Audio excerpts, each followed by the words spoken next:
मेरे बड़े पापा मुझे दिन रात मारते पीटते रहते थे और मुझ पर बहुत जुल्म करते थे। एक दिन मैं मौका पाकर घर से भाग गई, लेकिन बड़े पापा ने मुझे पकड़ लिया और उसके बाद जो उन्होंने मेरे साथ किया उसके जानकर आपको भी रूह कांप जाएगी।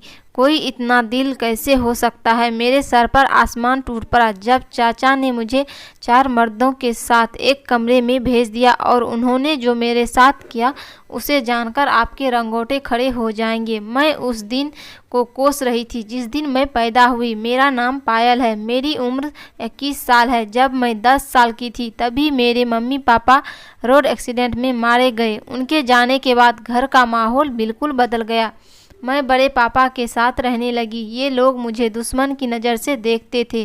धीरे धीरे सबका रवैया मेरे साथ बद से बदतर होता जा रहा था। मुझे बड़े पापा और बड़ी माँ खाना तक नहीं देते थे और घर में ही रोती तड़पती रहती थी, जबकि वह घर जिसमें हम सभी रहते थे वो मेरे मम्मी पापा का ही था। मम्मी पापा के गुजरने के बाद बड़े पापा ने घर, ज़मीन और कारोबार पर कब्जा कर लिया था। वह सब कुछ अपने नाम करना चाहते थे और इसलिए उन्होंने कई बार मुझे मारने की भी कोशिश की थी। लेकिन एक रात मौका पाकर मैं घर से भाग गई और भागते भागते मैं सड़क के किनारे पहुंच गई। उस वक्त वहां से एक बस गुजर रही थी और बिना कुछ सोचे समझे मैं उस बस में बैठ रही थी। बस थोड़ी ही दूर चली थी और बस कंडक्टर मेरे पास आया और कहा कि टिकट चाहिए मैडम। मेरे पास एक भी रुपये नहीं थे, इसलिए मैं उससे अपना चेहरा छुपाने की कोशिश करने लगी, लेकिन उसने मुझे पहचान लिया और बड़े पापा को खबर कर दी कि मैं घर से भाग रही हूँ। बस स्टैंड पर रुकी हुई थी और डर की वजह से मेरी सांसें भी कम हो रही थी कि बड़े पापा तो आज मुझे जान से ही मार डालेंगे। कि तभी बड़े पापा गांव के 4-5 आदमियों के साथ मुझे लेने आ गए।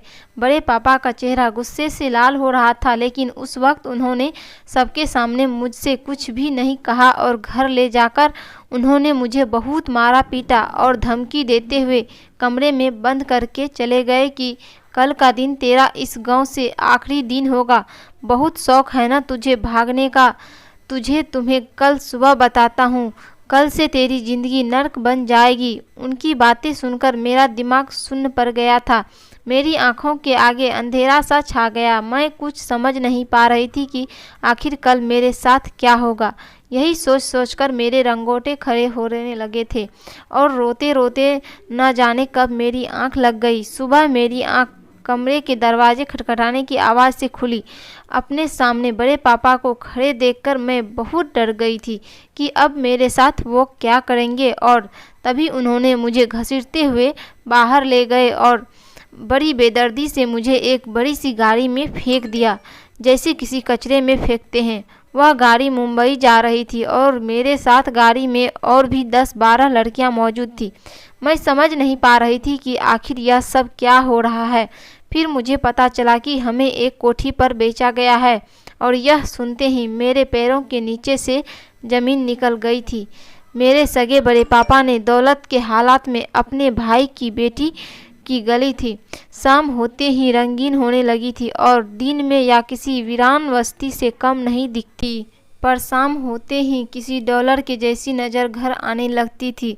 इस शहर की सबसे बदनाम गली थी। शरीफ लोग बस रात के अंधेरे में आया करते थे। आज मैं बहुत उदास थी और छत पर आकर अकेले ही खड़ी हो गई थी और आने जाने वाले लोगों को देख रही थी और सोच रही थी कि कैसे कुछ सालों में मेरी ज़िंदगी पूरी तरह से बदल गई है और मैं इस बात से अनजान थी कि मेरी ज़िंदगी में आज फिर से एक नया मोड़ आने वाला है। यह सोचते हुए मैं अपने आप से कहने लगी कि लगता है कि आज भी कोई ग्राहक नहीं आएगा, और यह सोचकर मैंने सिगरेट जला लिया। मैंने बहुत कोशिश की थी इस गंदगी से भागने की, पर हर बार मुझे हार ही नसीब होती थी।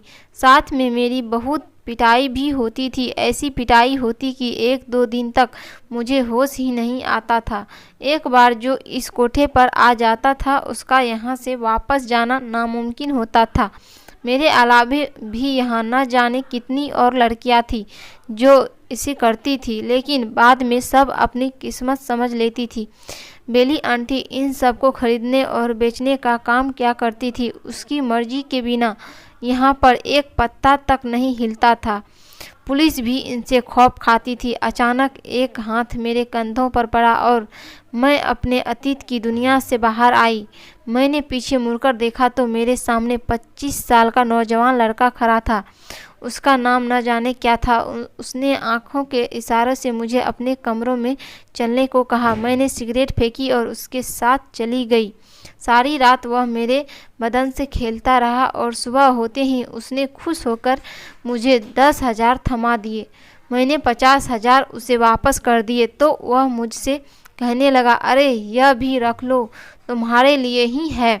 मैंने कहा, नहीं साहब, हराम का खाने की आदत नहीं है, जितना काम उतने पैसे। तो यह सुनकर उस लड़के ने, क्या क्या नाम है तुम्हारा? मैंने उससे कहा, नाम जानकर क्या करोगे साहब? उस लड़के ने कहा, इतनी सुंदर लड़की मैंने पहली बार देखा है। मैंने कहा, जैसा मेरा धंधा है उसे नाम की ज़रूरत और उससे भी ज़्यादा खटका था मेरा मिजाज। और कहने लगा, बड़ी बेपरवाह हो तुम। और मुझे नज़र भर देखने के बाद वह कमरे से बाहर निकल गया। कुछ दिन ऐसे ही निकल गए कि एक शाम को फिर से उसी गली में रोहन आया। वह एक बड़ी कंपनी में अच्छी पोस्ट पर जॉब करता था। उसने चारों तरफ देखा लेकिन मैं उसे कहीं दिखाई नहीं दी तो ऊपर आया और ऊपर आते ही लड़कियों ने उसे चारों तरफ से घेर लिया। हर लड़की उसके मेहमान नवाजी को तैयार थी। तभी बेली आंटी ने सबको दूर करते हुए कहा, अरे लड़कियों, खातों, और रोहन की तरफ देखते हुए कहने लगी, तुम्हें कौन सी लड़की चाहिए? जिस पर उंगली रखोगे वही तुम्हारी। रोहन बोला, वह कहाँ है? बेली आंटी बोली, अरे कौन हुआ? रोहन बोला, मैं जिस लड़की के साथ पिछली बार यहाँ था। बेली आंटी कहने लगी, उस लड़की का नाम जानते हो? तो रोहन कहने लगा कि उस लड़की ने अपना नाम नहीं बताया था। मैं वहाँ आ गई। उस लड़के ने मेरी तरफ उंगली कर दी और वहाँ खड़ी सभी लड़कियाँ मेरी तरफ देखकर मुंह बनाकर कहते हुए चली गई कि उस रात उसने मेरे साथ कुछ भी नहीं किया था, बस चुपचाप बैठे हुए मुझे देखता जा रहा था। तो यह देखकर मैंने उससे बोला, ऐसा क्या देख रहे हो? जिस काम के लिए आए हो करो और निकलो। तो रोहन कहने लगा कि तुम इतनी खूबसूरत हो कि कोई भी तुम्हारे लिए अपनी जान तक दे दे, लेकिन तुम इस दलदल में कैसे आई? मैंने कहा, मैं तुम्हारे हर सवाल का जवाब देना ज़रूरी नहीं समझती हूँ, मेरा काम है नुमाइश करना। रोहन कहने लगा, पर आज मैं तुमसे खेलने नहीं आया हूँ।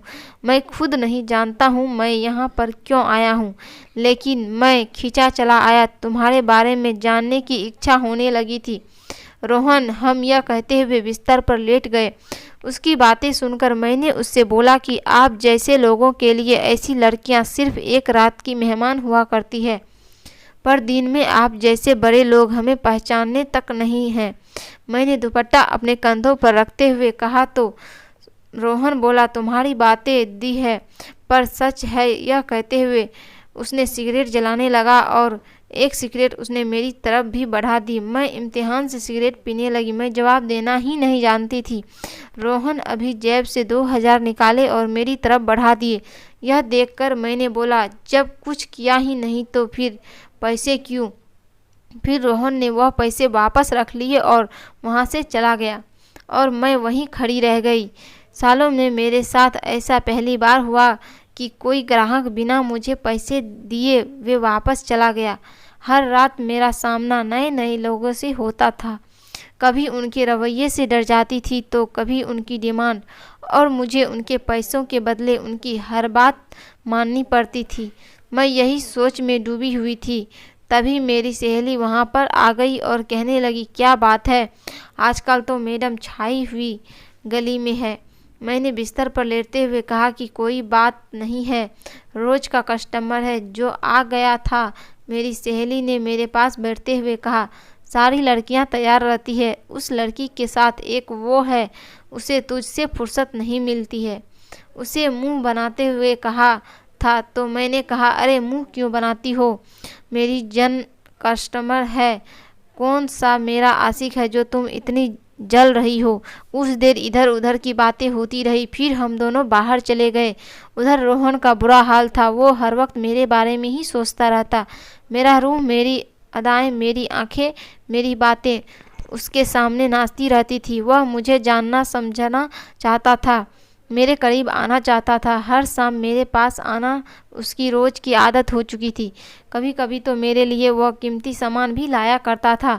काफ़ी मिन्नतों के बाद मैं कभी कभी उसके गिफ्ट रख लिया करती थी। एक शाम जब रोहन कोठी पर आया तो उसे मैं कहीं भी नहीं देखी। उसने बोली आंटी से पूछा कि पायल कहाँ है। उन्होंने उसे बताया कि पायल दूसरी कस्टमर के साथ बिजी है, तुम किसी और लड़की से काम चला लो। रोहन को यह सुनकर धक्का लगा और वहाँ से चला गया। अब रोहन किसी और लड़की से बात करता था। कुछ दिन गुजरने के बाद रोहन को मौका मिल गया। उसने मुझे देखा तो उसका मन किया कि भागकर मुझे गले से लगा ले, और वह ऐसा नहीं कर पाया। कमरे में आते ही मैंने कहा, काफ़ी दिनों बाद याद आई है हमारी। रोहन ने कहा कि बेली आंटी ने मुझे बताया कि तुम बहुत बिजी रहती हो। मैंने कहा हाँ, वह बाहर से कुछ खास मेहमान आए हुए थे, उनमें ही बिजी थी। यह सुनकर रोहन कहने लगा, तुम ये सब छोड़ क्यों नहीं देती हो। मैंने कहा क्या। रोहन ने कहा, गैर मर्द के साथ रहना, रात बिताना। मैंने कहा फिर तुम कौन हो। तुम भी तो मेरे लिए एक गैर मर्द हो। मेरी बात सुनकर रोहन को दर्द सा महसूस हुआ और वह बोल पड़ा, हमारा कोई रिश्ता नहीं है। क्या। मैंने कहा एक वेश्या का एक शरीफ इंसान से क्या रिश्ता हो सकता है, और अगर कोई रिश्ता होगा भी तो उसे शराफत की दुनिया में आप जैसे लोग नाजायज़ रिश्ता कहते हैं, जिसका सच काली रातों की रंगीनियों में छुपा हुआ है। मेरी मर्द भरी आवाज़ में बात करते देख रोहन बोला, लेकिन मुझे अच्छा नहीं लगता है जब कोई और तुम्हें छूता है, तुम्हें देखता है, तुम्हारे पास आता है। मैंने कहा क्यों, तुम्हें क्या अच्छा लगता है। तुम भी तो मेरे साथ वही सब करते हो और मेरा यही पैसा है।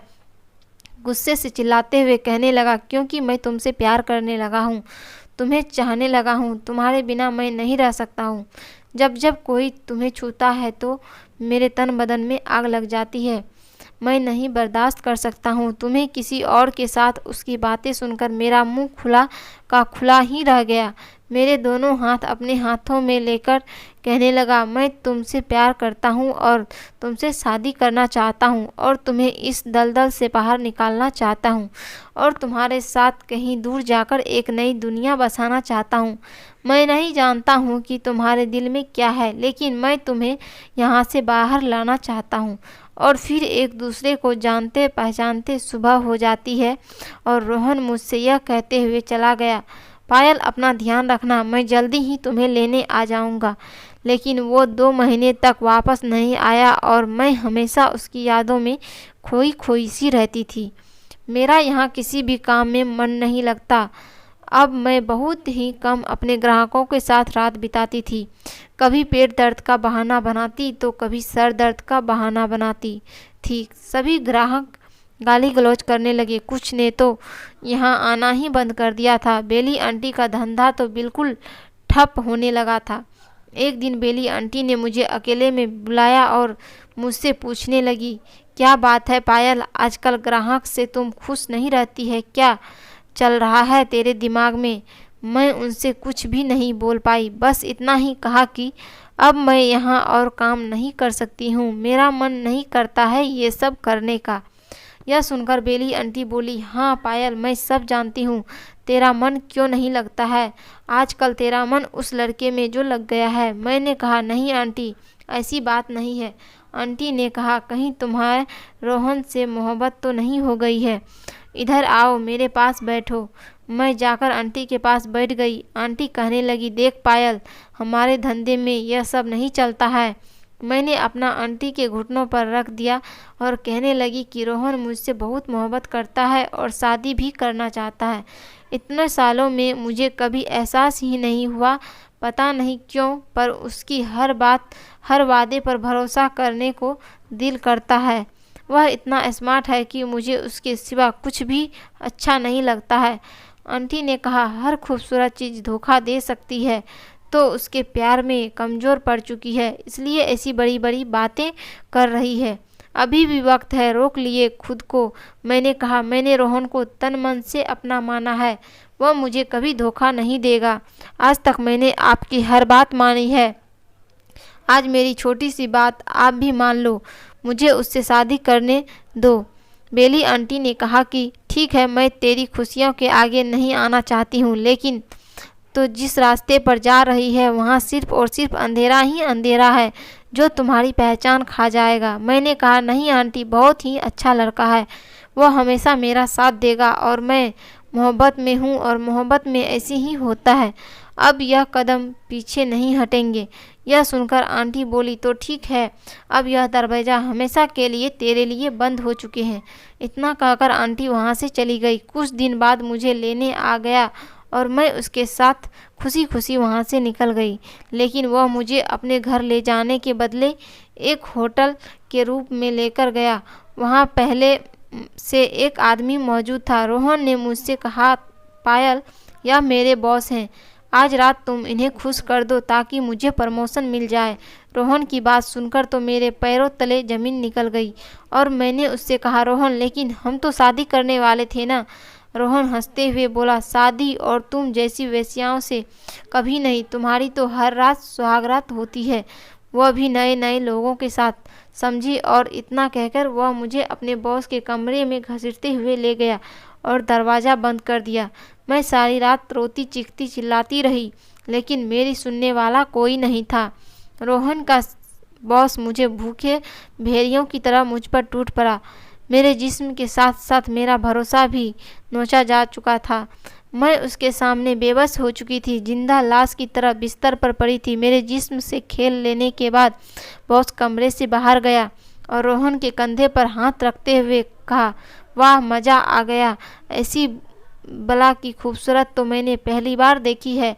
रोहन कहने लगा, थैंक यू सर, यह तोहफा तो बस आपके लिए था, बहुत पापड़ बेलने पड़े थे इसके लिए, तब जाकर यह मिली है। अब तो मेरा प्रमोशन पक्का है ना सर? बॉस ने कहा, अरे हाँ भाई, बस एक दो बार इस पुल का रसपान और कर लूँ, उसके बाद तुम्हारा प्रमोशन पक्का। यह कहकर बॉस वहाँ से चला जाता है और रोहन संतुष्टि का भाव लिए वहीं खड़े सिगरेट जलाने लगता है। तभी मैं लड़खड़ाते हुए वहाँ आती हूँ और रोहन से बोली कि तुमने मुझे धोखा दिया है। तो रोहन कहने लगा कि तुम पैसों के लिए यह सब पहले से ही करती हो, तो आज और कर लिया तो क्या हो गया, और फ्री में मैं नहीं करवाया है, इसके पैसे तुम्हें मिल जाएंगे, लेकिन जब जब मैं कहूँ तुम्हें मेरा साथ देना होगा, मैं तुम्हारे लायक बना दूंगा। मैंने कहा, और शादी? रोहन ने कहा, तुम जैसी लड़कियों से शादी नहीं होती है, और यह कहकर वहाँ से जाने लगा। मैंने पीछे से गन उसकी पीठ पर रखी और धीरे धीरे उसके कान में कहा, हमारी शादी नहीं होती होगी, पर हमारे सीने में भी दिल जरूर होता है।